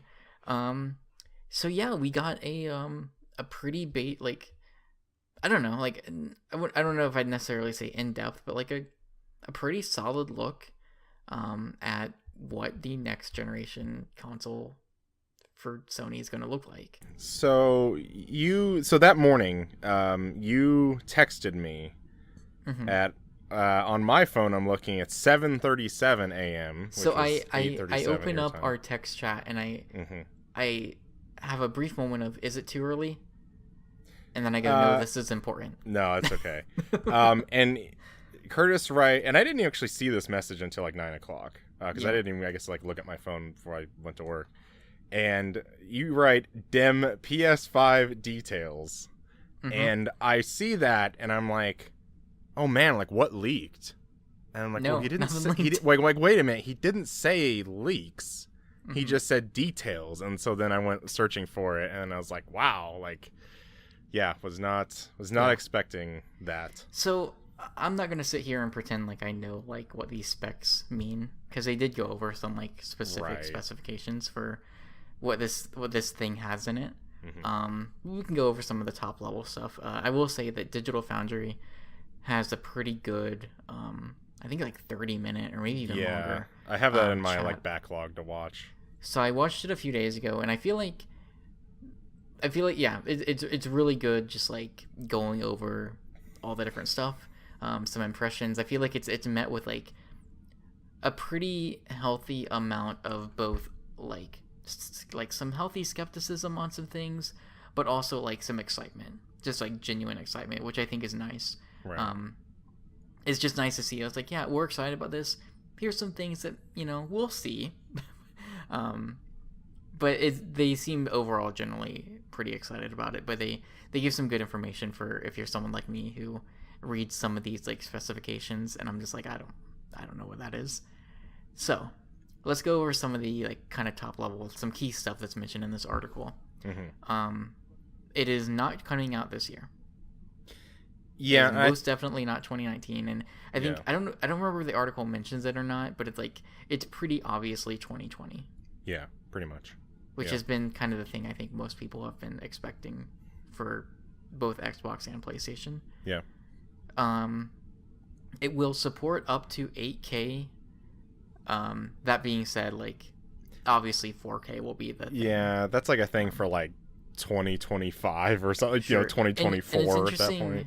It was interesting, with the Google Stadia reveal, they mentioned we'll support up to 8K. And I remember thinking, oh, what? But now I'm wondering, I wonder if we'll probably hear the same thing from Xbox. Is we'll support up to 8K. Yeah. And maybe that's an element of future-proofing. Are they expecting 8K TVs to go on sale in the next 5 years? I don't know that you can go and buy an 8K TV right now. Maybe I'm wrong. Yeah, and I don't know if that's sure necessarily going to be the case for a long time. I'm sure there's some way people justify it's 8K. I don't know. Yeah, I mean, obviously it's a really great bullet point to have. But again, it's the thing of 4K is probably going to be the bottom line here, which is great. They confirmed backwards compatibility for PS4, but which is probably some of the bigger news, but it's also it was kind of just this one-off comment. It wasn't presented in the article this major thing. It was just oh, blah blah blah, which it will support PS4 games. It just kept going, which was kind of cool. And in conjunction with that, it mentioned that the current PlayStation VR headset will also work. Thank goodness. I was really thinking it was probably going to be. Yeah. I mean, I'm excited to see what a revision would be, not even just that minor revision. Right, and they did ask Mark Cerny about a new PSVR, but he was kind of coy about it and just was oh, I'm not really here to talk about that at the moment. But yeah, Yeah. They You know, and just similarly really they nice, and yeah, sorry, right. I'm just not here to talk about that. Similarly, they asked about like something like Death Stranding, and the article mentions that like there was a PR person in the room that was like, Death Stranding will come out on PS4. Yeah. Just Yeah. with like, and I imagine like the winks happening that is not mentioned in the article. I bet, yeah. I bet this is like an article I wonder if like Sony like reviewed or something like before they got put out, or Oh you know yeah, what I mean? and we'll stuff talk like about that in a little bit, but for sure, as far as like controlling the message, Right. the other two things we have to mention. So one is they talked about ray tracing, and this is something that like I would not do it justice describing this. I think Digital Foundry does a much better job describing what this is and what it could be used for. But it was presented in the article like it's a pretty big deal, and it is. I think that's where some of the skepticism was in the Digital Foundry video. Just because it's something that, from my understanding, it's pretty resource intensive.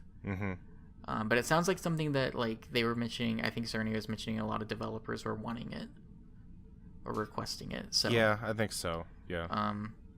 And I think it was the I think again to mention them again. I think the Digital Foundry guys basically equivalated it to the 8 gigs of RAM moment for the PS4.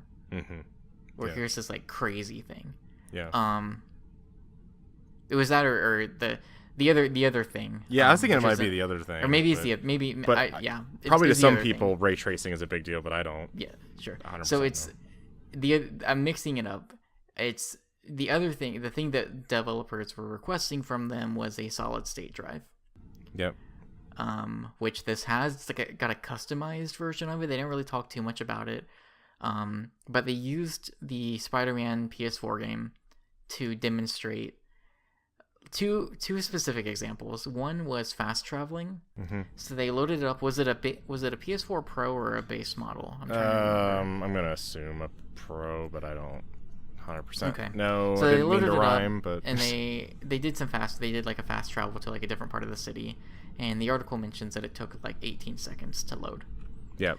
And then they loaded up Spider-Man on the PS5 like dev kit, and they fast traveled to the same location, and it took about 0.8 seconds to load.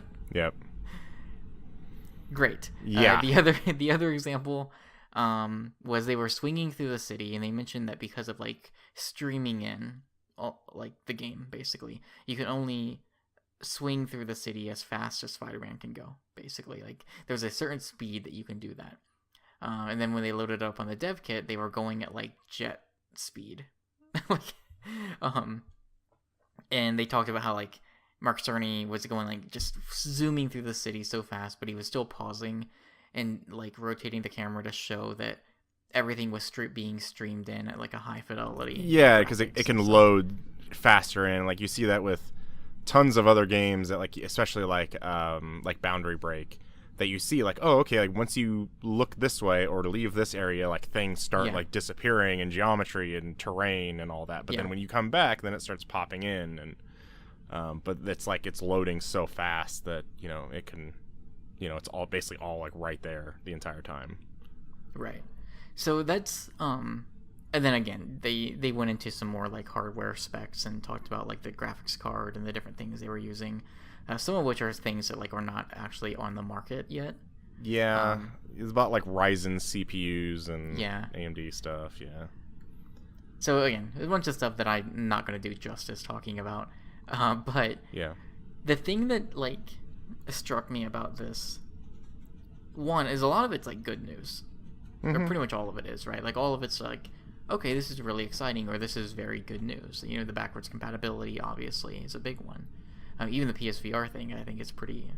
I think really, so. Really good news. I spent $400 on that headset. Yeah. 2016. I want to be able to keep that. Yeah, for sure. But the thing that struck me is, so they talked about how they've had developers out there with dev kits already, and they're like, I guess they're getting ready, or they've just sent out like another wave to even more developers, as people are getting their hands on it. And so to me, it makes sense that this is something. I think this is an example of Sony like recognizing that leaks happen.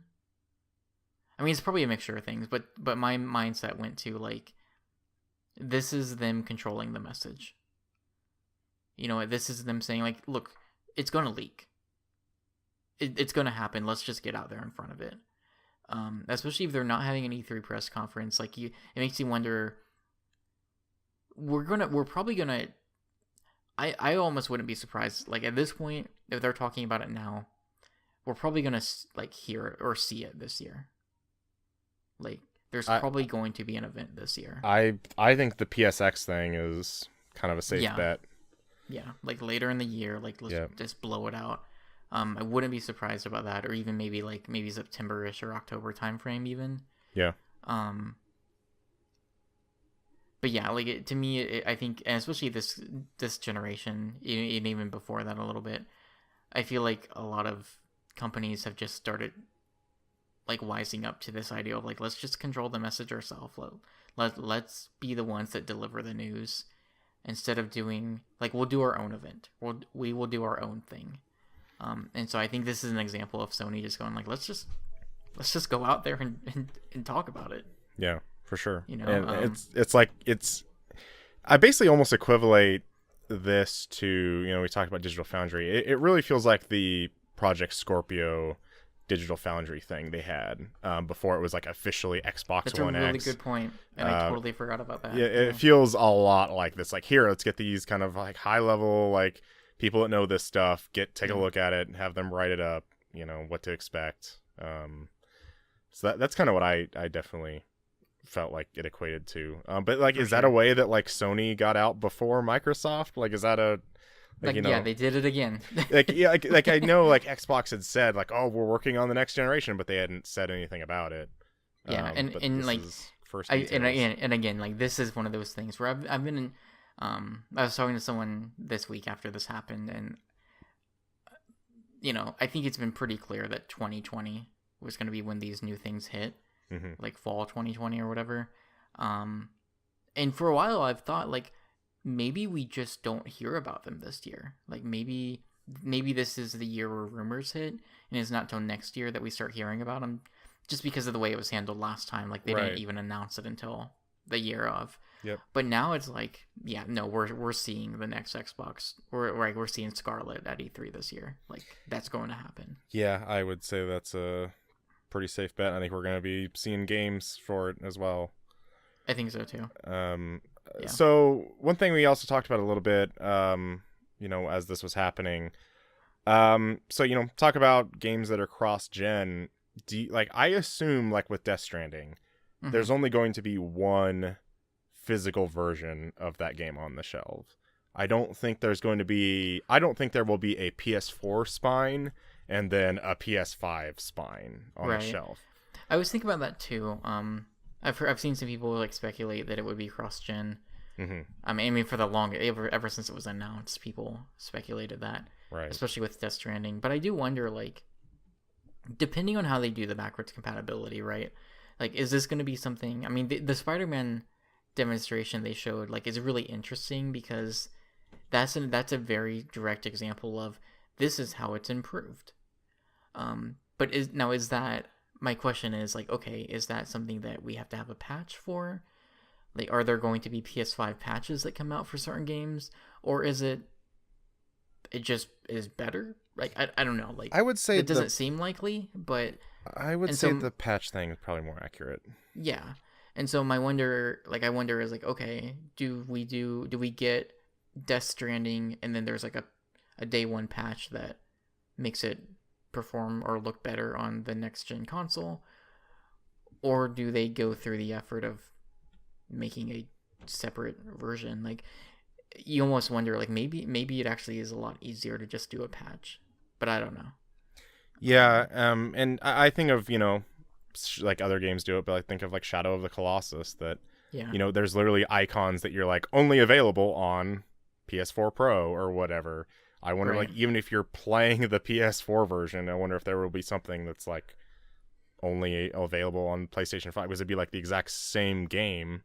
Because probably the patch that you'd be downloading if you were playing it on PS5, I assume, would be the same amount of patches. Because it's, like, the same game, same file, same client, all that stuff. But I don't know. It'd be interesting. I mean, yeah, I just wonder if even Death Stranding... And even The Last of Us 2, possibly, depending on how far out that game is.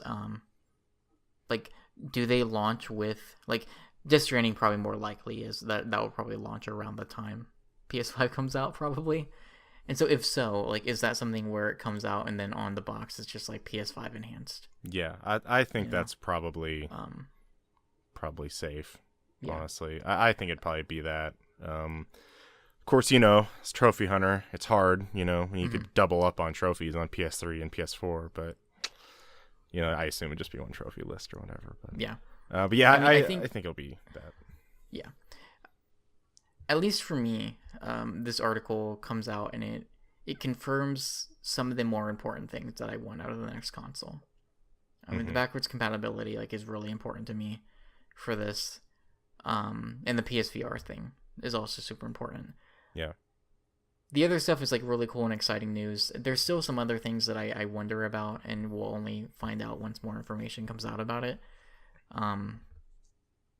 But it's got me in the mode. It's got me in the next gen mode. I'm ready. Let's go. I want to hear about it. I want to hear all about it. Show me the next Xbox.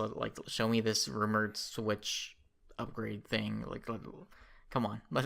Bring it on. Yeah, and I think about the backwards compatibility is a good thing to get out there front and center. Yeah. But usually specifically I think of the PSVR headset. That almost feels like a thing they would announce a few months before launch or something, oh yeah, and by the way, you know what I mean?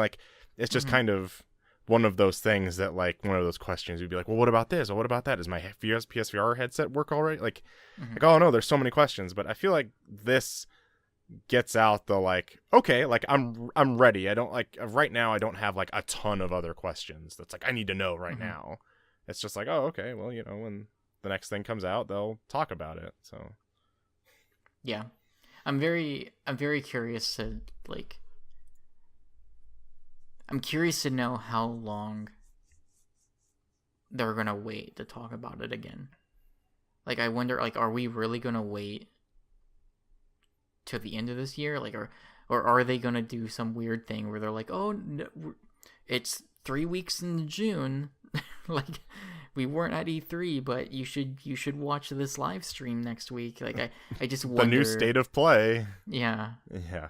I do wonder if it's something that they're actually going to talk about sooner than we expect, or if it's going to be a little while. I'm honestly kind of wondering. I kind of think that they might surprise us with something around E3 time or a little after. They do that. They did it the last gen too. Kaz Hirai, wow, we're not talking about next gen for a while. Then 2 months, a month later.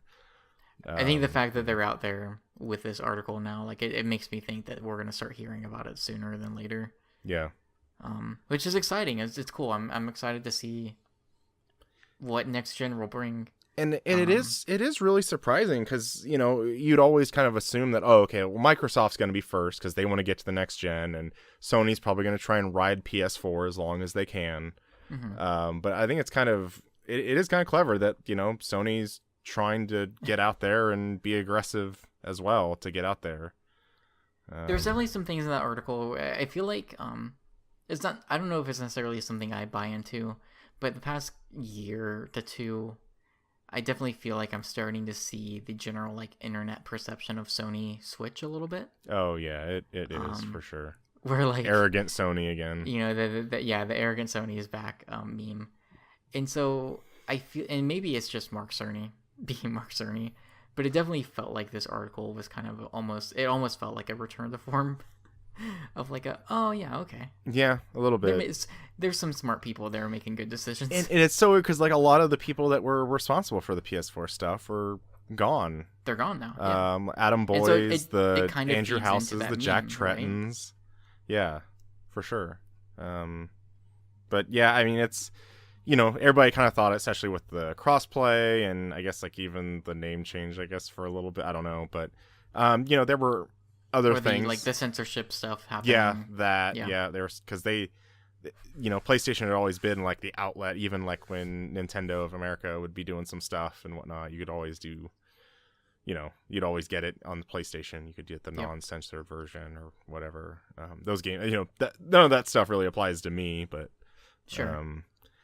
But yeah, I hopefully they can stay the course with that messaging and not. I hope so too. And yeah, so because I fully expect Microsoft to come out swinging. Like, I fully expect them to present something like this ridiculously exciting, and with a lot of like really good just bullet points. You know, like I don't expect another Xbox One situation.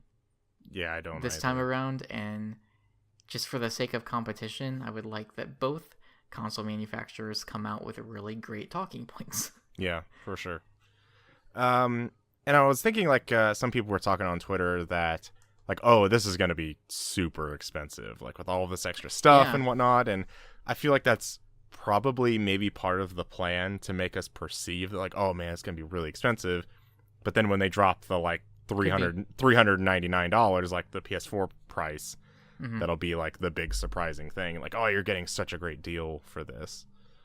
And I think Xbox has to hit the $399 as well, at least. Because I mean, do we want to like put a line in the sand now? April 21st, 2019. Uh-oh. Do we want to predict what these are gonna be?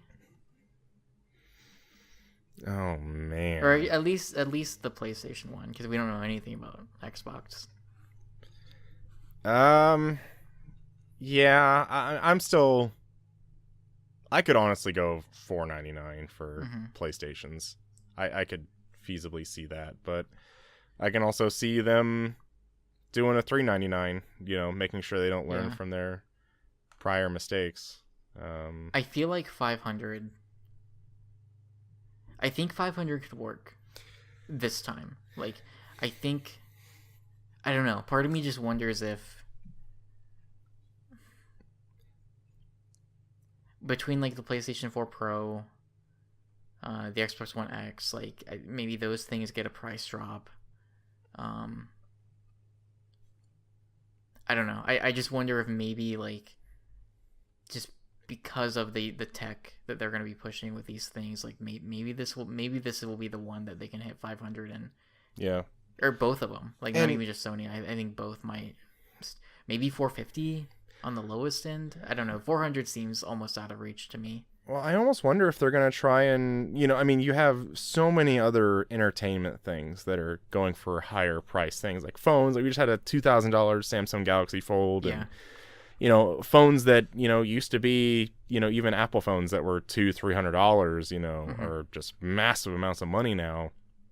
And I don't know. I mean, they could try and, you know, be bigger. You know, if people were willing to keep paying those higher prices for those smartphones, will people maybe want to spend that much money for a console? I'm not sure. But the other thing I'm also thinking about is I think it's probably time, Curtis.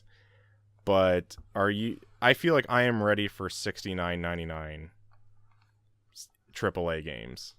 Or do you think that's no, pretty close? I mean, like, it's something I've been thinking about too.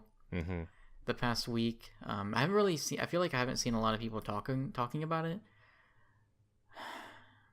I think it'll probably happen. I think it has to. I feel like it's a weird thing that, like, in a way, like, I feel like games are still cheaper than ever. Like, you know, especially like if you watch those old like Nintendo, Sega Genesis commercials, like they're like games they're advertising, they're like $80 cartridges for these games. And I think like, as much as people like might not like them, I think microtransactions and combined with like deluxe or gold editions of games that are like up there of like $80, $90, $100. I think those might partially have been kind of keeping the tide at bay. Like, I think so too. Sort of. And so I wonder, like, do we continue down that route, or is this the moment where it's like, okay, this has to change? Yeah, I think I would be. I don't know if it raises to $69.99. I'm not really gonna be devastated, because even like PS2, original Xbox, GameCube generation, that was $49.99, and now we've had it 2 straight generations, even from like since 2005, that were at $60, and now we're, you know, going to be 15 years later, and they still expect it to be $59.99. I don't know. Yeah, I feel like. But that's going to be an outrage when that happens. Oh yeah, like we're a year and a half out probably from that. Mm-hmm. And so, anything could change. It definitely feels like something that's, I don't know. I wonder if maybe like the 50 to 60 jump, maybe that wasn't too bad. But I wonder if 60 to 70, like I wonder if just publishers are scared of it. I wonder if they see like the reaction to the microtransactions, and I don't know. I don't know, because like I was talking to a buddy of mine, and he was like, he doesn't play a lot of games, but he's been playing Apex, and he was kind of surprised that Apex is free, and I was like, yeah, well, I mean, like they make a ton of money on these cosmetics, like you'd be surprised.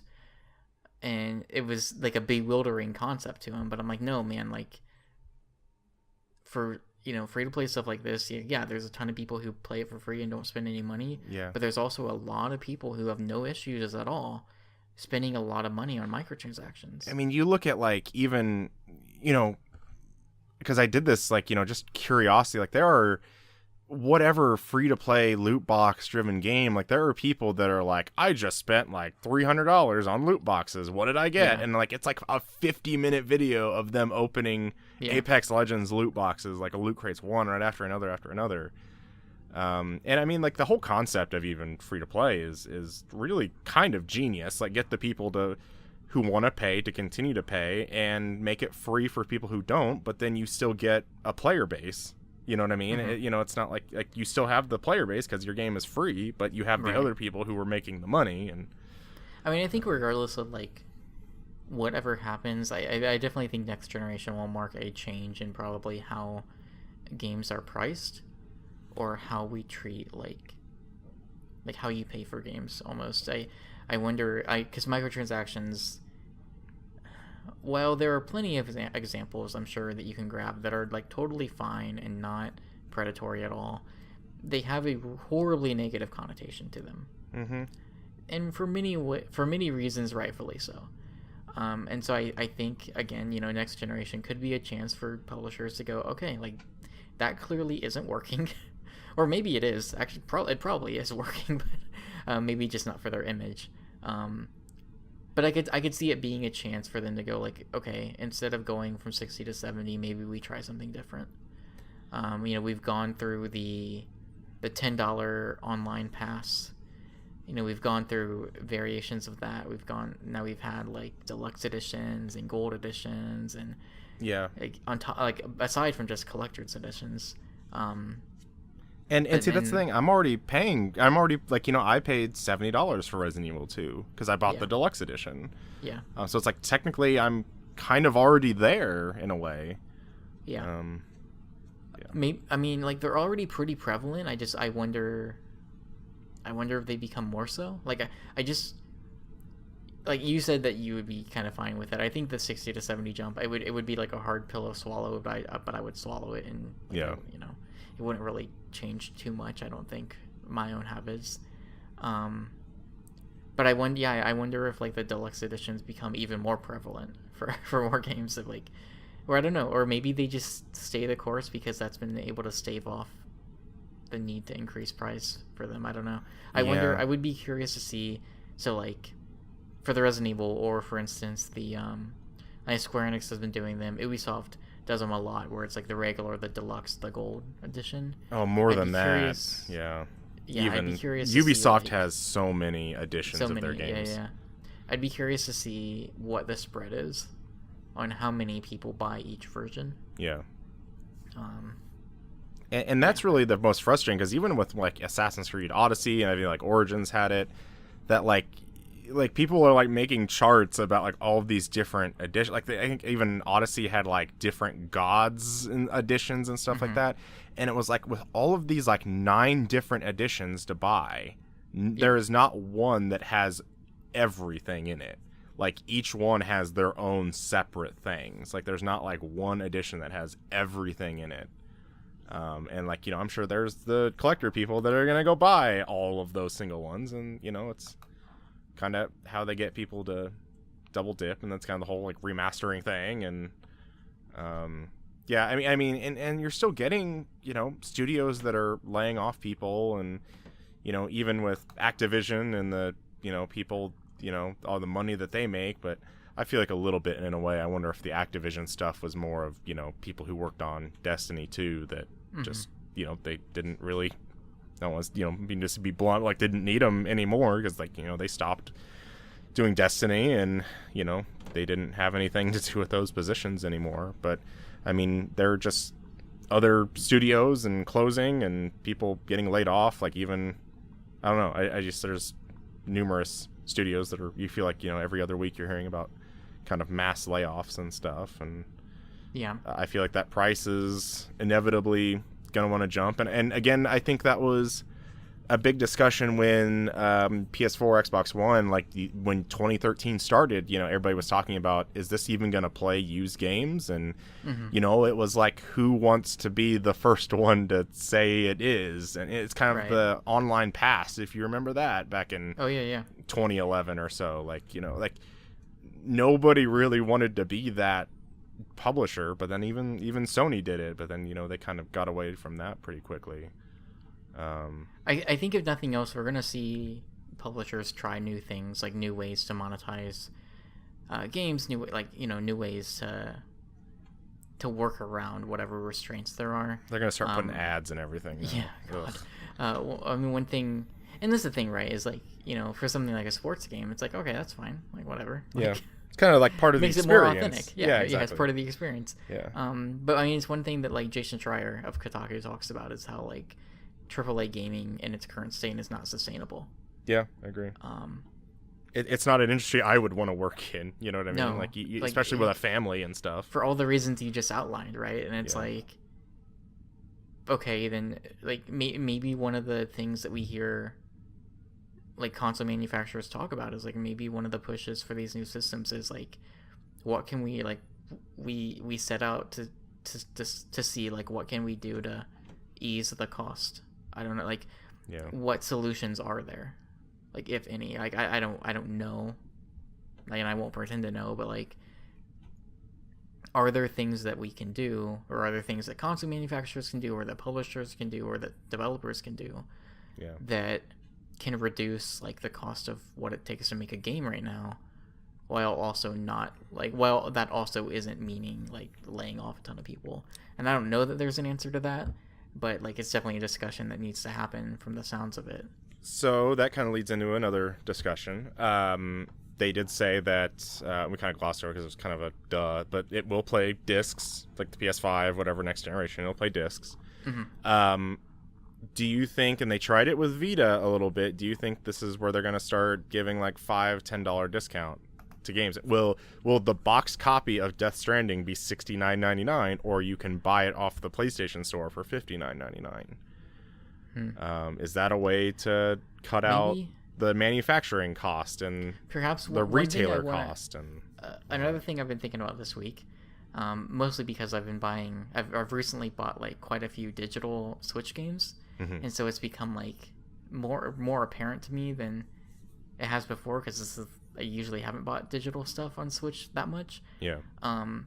Switch has a really cool system where it's you make a purchase digitally and you get points for it. Yeah, the gold coins or whatever. Yeah, you get your gold coins, and you use those gold coins for any purchase to get some money off. So, for instance, a few weeks ago, I had a bunch of points.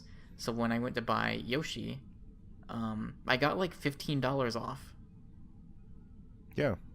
Just it wasn't like I had to buy a ton of things to get that amount of points. It was like you didn't have to use your credit card to get reward points to finally yeah. And then also when I went to buy Cuphead, is in that time I bought a couple indie games and I got $7 off Cuphead. Yeah, that's great.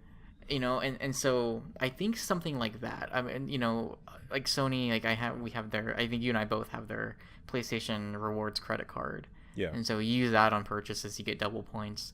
So they do have a system similar to that. I don't know. I guess it's it's pretty good too. But I wonder if maybe we'll see more things like that. I would think so. I would like to think that that's the case, because I think that's a really great way to get people into your digital ecosystem. Really, it's if you want to have people buy more digital games, then that's one way to do it. Yeah. to give them reason to. Yeah. And your ideal is also would also be a good reason to do that. Yeah, I mean, I don't know because I don't think they did it for like the whole life cycle of the Vita, but it was usually like, was it $4 discount or something like that? I do remember that. It was like vaguely. Resistance Burning Skies was $39.99, or you could buy it for $35.99 on digital or something like that. But again, the only, they want to probably undercut the retailer, but the only reason Sony and Microsoft and Nintendo even need GameStop and Walmart is because they need them to sell their consoles.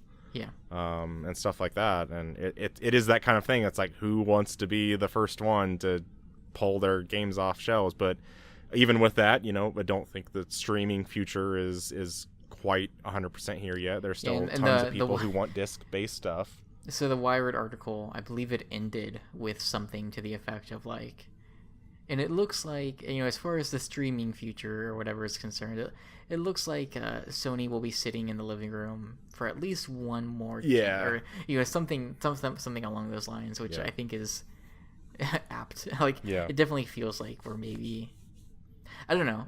To be fair, it feels like we're always saying that. Like, I feel like with the PS3, it was like PS4, and then maybe the next. It's going to be the last console generation. Right. I feel like we're always saying that. And so, to be fair, who even knows? Yeah, and we're always 5 to 6 years out from that. So yeah, and I mean, even here in Kansas, I kind of live in an area with decent internet and stuff, but like there's people that I know that don't have any way to download stuff and really do that. And I mean, I've even not like here like personally, but like I've heard like people online talking about like, I love Spyro as a kid, and I had a PS4 and I bought the Spyro collection, and I can only play the first game because you have to download the other two. And it was like, stuff like that. That he's like trying to go to like a McDonald's or something to jump on their free Wi-Fi or something like that to try and download the other two. I feel like it's a lot of that stuff that's kind of taken for granted. And I think even with the stuff like limited run games, and like there's so many other limited run game spin-offs now, like Fangamer does stuff, there's other brands that do stuff. I think there's people who love the physical stuff, and I do too.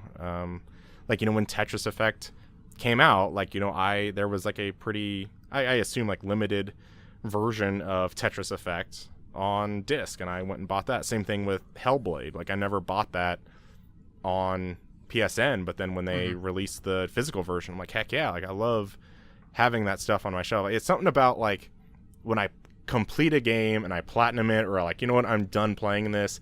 It's like just that satisfaction of like deleting it off your hard drive and like taking it out of the disc, putting it in your case, and then like putting it on your shelf with like all of the other games. That like, will I probably ever play that again? Like, probably not, but it's like I still love having those memories, being like, oh yeah, and like I beat that, and yeah, I remember that was like, this kind of time I was doing this. And I feel like I just get more, I guess, nostalgic with that stuff, with it being like, oh, let me go on my PS4 library and see what I have, but it's going to be, man, it's going to be interesting. I think even the monetization part about how publishers do that is going to be interesting. Are we going to start getting more advertisements on the console, or I don't know. Like, we even get that on the PlayStation and Xbox stores, like, oh, here's this product or something like that. And of course, if there's anything, just ready for new system UIs. Like, what? Yeah, exactly. I feel like the PS4 UI has been getting pretty slow. See, I wondered about that weird thing. Do you ever have a thing where you're in a game and you press the PlayStation button and then you like go up to the top bar and then like it automatically jumps back down to the bottom bar again? Like, it's like still, I think like it does that. I think I've had that sometimes. See, and I didn't know how like it's not getting PS3 cross media bar slow, but it's getting slower. Yeah. And I just wondered, because I'm still on a base, like my launch PS4 that I bought. Okay, that's what I wondered. I just wondered, like, is it just because I'm on like my launch PS4 still? Like, is that why it's so slow? But okay, it's good to know. Maybe we'll get a PlayStation Store redesign that looks awful and to prepare for the PS5. Ugh. I've tried getting on that Well, PS3 store. It's awful. Yeah. Ugh, still awful. Well, Colin, it's been great. Yeah, I think that's. We're gonna talk a lot we- more about this stuff in the future. It's gonna be fun. Oh yeah, we got another 18 months of this Oh, good. speculation, or potentially 18 months. I could be wrong. Yeah. Who knows? Next week. Could be out next spring. Who knows? Yeah. Yeah, it'll be fun. It'll be a good time to watch as we see the future of gaming unfold. Live at E3. Live at E3. E3 starts World premiere. Right now. Yeah. Summer's approaching. It is approaching. Yeah. Well, Colin, it's been fun. We will see each other, or we'll chat in 2 weeks. In a fortnight. And 2 weeks ago we said, well, we'll see more about the Star Wars game, and then little did we know. So it makes you wonder, what crazy thing's going to be dropped in the next 2 weeks? Only time will tell. I'm so excited for Final Fantasy VII Remake. Curtis, you don't know how long I've been waiting for this. It's really crazy that they're like making 7 parts. Yeah, like and they're all coming out like a week. Yeah, and it's not Final Fantasy VII, it's Final Fantasy like 7 Eyes. And then they like put them together in a collection. Yeah. It's going to be fantastic. Well, I don't know if you saw, but if you get the Platinum Edition, it comes in this real, like, each one comes in its own box, and then you stack the box like a grid almost. You stack them across, and it forms a 7. So, also in monetization, what if it's like Pokemon, and it's like, well, I don't know which version to get. Do I get Final Fantasy VII Cloud, or do I get Final Fantasy VII Sephiroth Edition? And then you I don't know, which one do we gonna buy? Well, the true to get the true ending, you get the Genova Edition. Oh, yeah, how could I forget about that, man? A lot of people have been forgetting. I'm not really a true fan. I apologize. So. Well, I think that does it for us. I think so. We'll see you all in a fortnight.